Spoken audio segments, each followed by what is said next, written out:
25 কোটি টাকা নিয়ে গেছে আসিফ মাহমুদ এবং হাসনাত আবদুল্লাহ, তার মধ্যে 15 কোটি নিয়ে গেছেন আসিফ মাহমুদ আর 10 কোটি নিয়ে গেছেন হাসনাত আবদুল্লাহ। তো শিরোনাম দেখে আবার সবাই একটু প্যারা খেতে পারেন যে 9,30,00,000 কোটি টাকা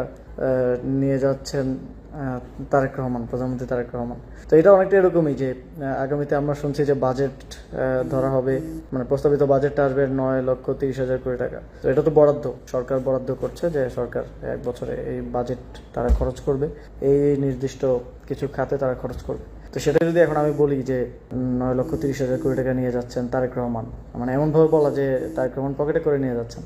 তাহলে এটা যেমন হাস্যকর এবং মানহানিকর শোনাবে, ঠিক একই রকম একটা স্টেটমেন্ট আজকে কুমিল্লা জেলা পরিষদের প্রশাসকের পক্ষ থেকে এসছে। আমি জানি না বিএনপি সব মূর্খ লোকজনকে কোথা থেকে ধরে নিয়ে আসে, যাদের বিন্দুমাত্র অ্যাডমিনিস্ট্রেশন নিয়ে ধারণা নেই, যাদের